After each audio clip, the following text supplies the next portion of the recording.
first, live, local. This is Fox 12 Now. Everyone, welcome back to Fox 12 Now. I'm Greg Nibbler, as always. I appreciate you being here with us. We are live streaming on several different platforms, so whatever one you're on, you found us. And don't forget, you can always go back there and watch this afterward. I do recommend downloading the Fox 12 Oregon app for whatever device or platform you're on or your television. It's a great way to watch this show and all of our other shows. For this segment, right now, we are talking about something going on with the Portland Art Museum. They have a theater called the Tomorrow Theater on 35th and Division. It's a renovated theater where they have a lot of amazing things going on there. This weekend is Metal Weekend, and it features two special events with director Penelope Spheeris. If you don't know Penelope's name, let me tell you, first off, Friday night, which is tonight, July 26th, they're going to have an event for Wayne's World. They're going to be showing Wayne's World because Penelope Spheeris is the director of Wayne's World and a number of other comedy films, and we do talk about that in this interview, but also she's probably even more famous for directing a series of punk music documentaries called The Decline of Western Civilization. Even if you haven't watched it, you've maybe seen that name before. She's got another one called We Sold Our Souls for Rock and Roll about the '99 Ozzfest tour, Ozzy Osbourne's tour. I know I'm giving you a lot of information right here. Believe me, we go into all of this here during the interview, so that's a lot to throw at you. But this particular documentary that we're going to be talking about for Ozzfest has rarely been shown anywhere due to some various licensing issues. And from what we learn in this, a little spoiler from the interview, Sharon Osbourne herself personally granted the Portland Art Museum the rights to show it this weekend. So Penelope's here for that as well. So we got to talk to her a little bit just about her career, just about music, about films, and that's what this interview is. So we're going to go ahead and play it for you right now. Here's Penelope Spheeris on Fox 12 Now. I hadn't seen Wayne's World for a few years, and I literally watched it last weekend.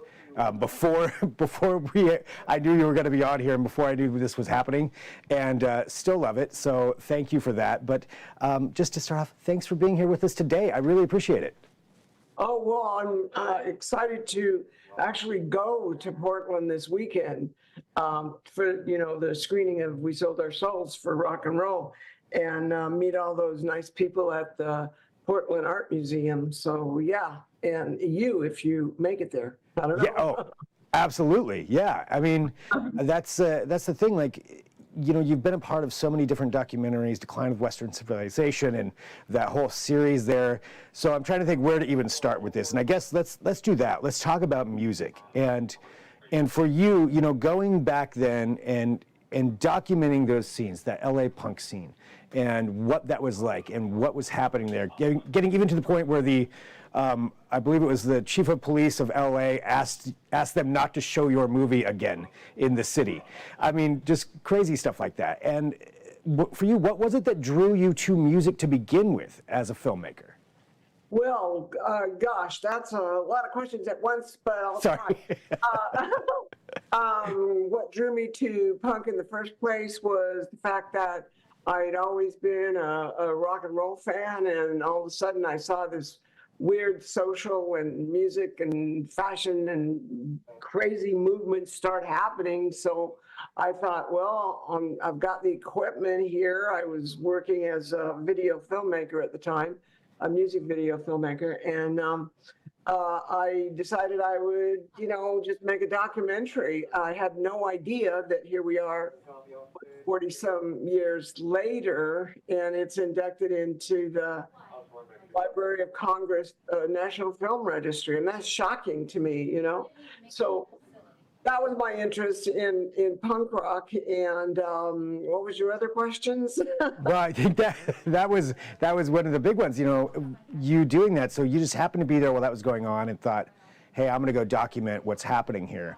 And it took off and became such an important film. And as you mentioned, in the Library of Congress, at the time when you were doing that, when you were embedded in that scene and filming that, and obviously the subsequent movies afterwards, but at that time, did you realize you were doing something that was going to be really important in the annals of music history? No, I didn't. I don't think anybody else did either. As a matter of fact, like you said, we were told by Daryl Gates, the chief of police, that we couldn't show the film in Los Angeles anymore because we had a riotous first screening. And I don't know. I mean, I had no idea that it would have a lasting effect like this, and And actually the same thing for Wayne's World, you know, I mean, here we are, 30 years later, and people still bring their kids to Wayne's World and like it, you know, and the Little Rascals movie. I don't know. I guess I'm just lucky. I've got this cult following, or just some cosmic thing that happens, and people want to see my movies even later. Yeah, I mean, having that kind of lasting effect, and into just, I mean, granted, we're talking about both of these over Metal Weekend, but two, you know, very different genres, very different styles, very different. One's a film, one's a documentary, and your resume is just so impressive of all the things that you've done. Of that, is there anything that you leaned more towards? Did you know, doing all of these different things, whether it's dramas, comedies, documentaries, is there anything that you preferred to do in your career, or did you really enjoy trying each thing? Well, you know, I actually really wish, you know, I'm at an age where you look back over your career and you go, now, did I do what I tried to do?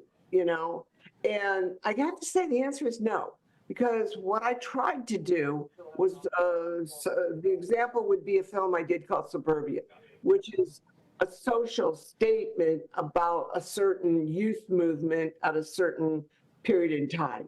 Now, if I could have continued my career doing films like that, I would consider myself successful. But once I did Wayne's World, I could only be hired to do comedies, and I was vaguely interested in them. Somehow I could make people laugh because I worked with Richard Pryor and Albert Brooks and all these, Lorne Michaels, Lily Tomlin, all these great comedians accidentally along the way. And I learned how to be funny. But no, I really wish I could have just been making movies about youth movements that, you know, change each generation. Yeah, I mean, it really does too. I feel like every generation has theirs, whatever that may be, you know, and documenting those has certainly changed in the way that happens. You know, if you were to look back, if social media were around when you did, you know, those first movies, Decline of Western Civilization, how do you think that would have changed your approach to that in documenting those?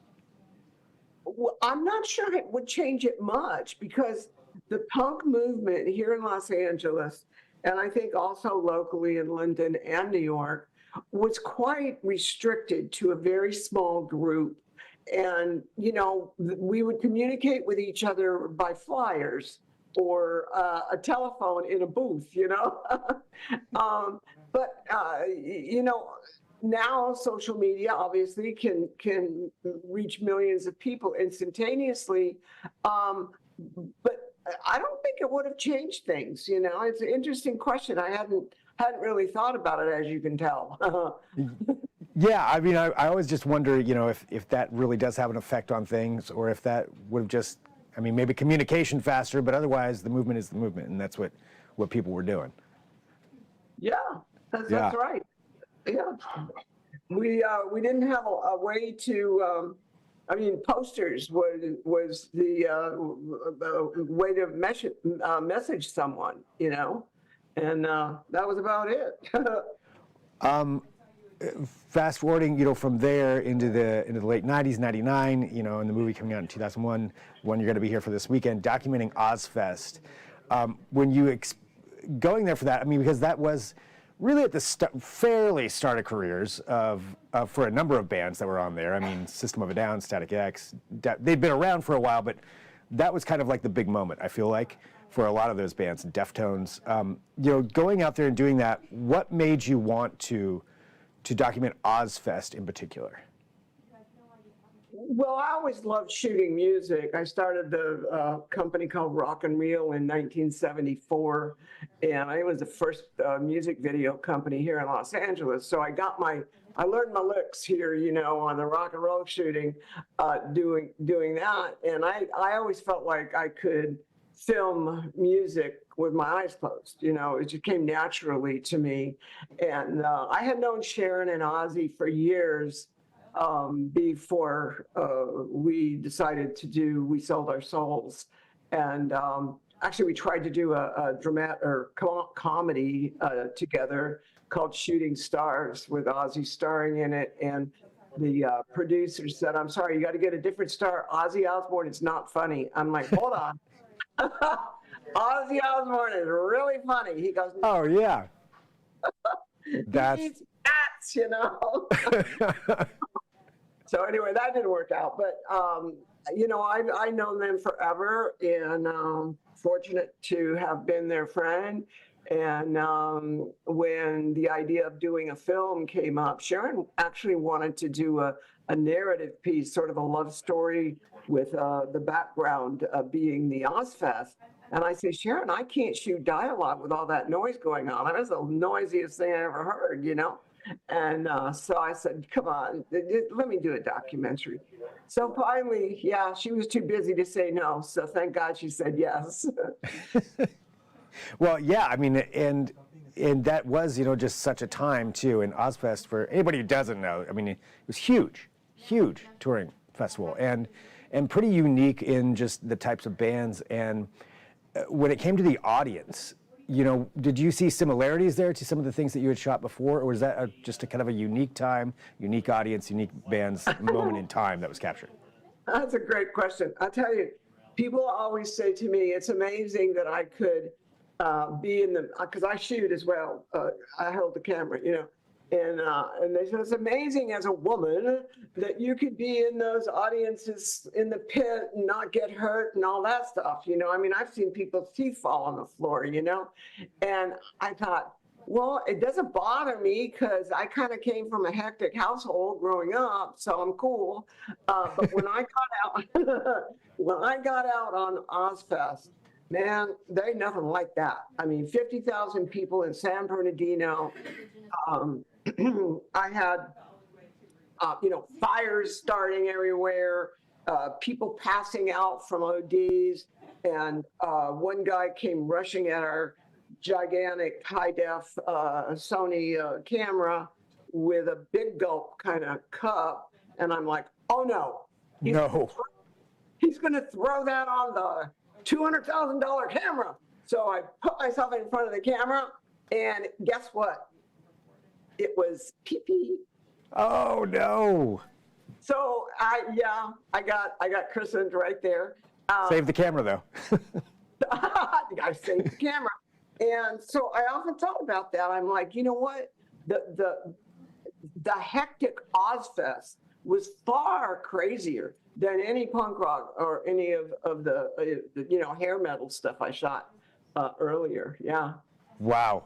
I mean, that was, you know, during that time, and I think a lot of people now are seeing the documentary about Woodstock '99, just the crazy stuff that went on there. But, you know, that period of time, that audience, for whatever reason, I think that's really interesting that it was crazier there than it was in LA. And, you know, I know it keeps getting crazier and crazier, and now everybody just stays in their house after COVID, so it's not crazy anymore. I don't know, or at least I do. I don't know. Yeah, I mean, I think a lot of people do. I guess, yeah, that does bring it, you know, to now, to like modern. I mean, there's still festivals going on, there's still some tours, Yeah. but is there anything like that out there that, if you were to go out and capture something, that you would want to capture when it comes to music? Well, I feel like we sold ourselves for rock and roll out there first before I do anything else, you know, because to me, I think that's my favorite film that I've done, just in terms of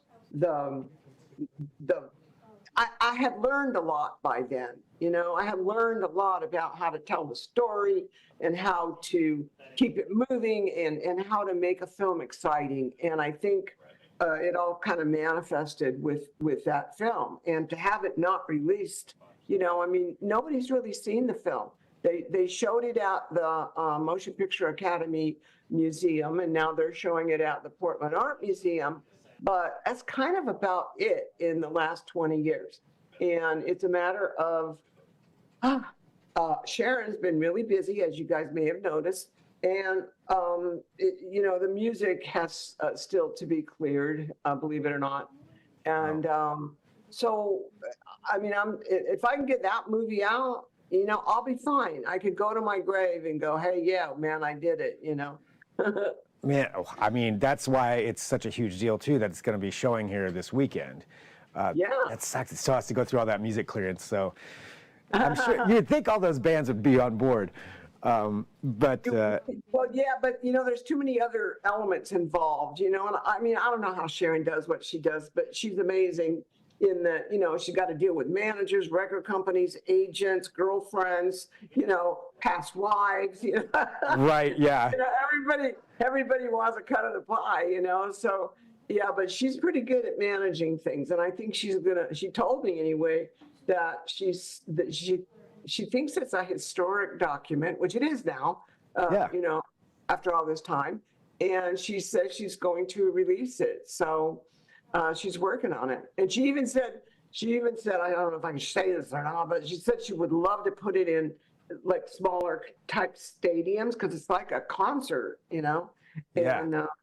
And she's just a very creative thinker, and I think she can do it once she puts her mind to it, Well, hopefully that happens and it can be out there for the masses. But for this weekend, people in Portland are going to get the chance. And, Oh, yeah. And so for you going to these live events and seeing the fans, both of Wayne's World and people getting to see this for the first time, what is it like for you, after all these years to interact with a crowd? What's that feeling like for you?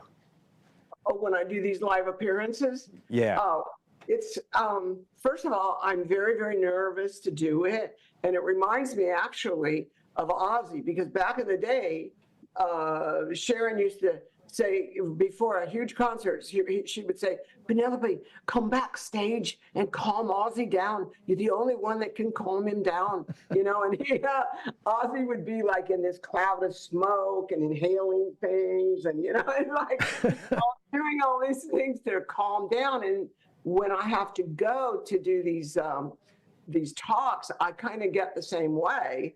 But once, and like him, I don't mean to compare myself to the incomparable Ozzy Osbourne, but like him, once I get up on stage, I'm cool, Yeah. And I just had 2 screenings here in Los Angeles, 2 sold out screenings, one for Decline, one for Suburbia, and I was fine, but basically it's really nerve-wracking. I hope I do a good job for the museum. You're going to do amazing. And as you mentioned, once you're there on stage in front of the crowd, yeah, that's where it turns on. So for everybody too, who whenever you're watching, so it's July 26th, Wayne's World, July 27th, We Sold Our Souls, and both there at the museum.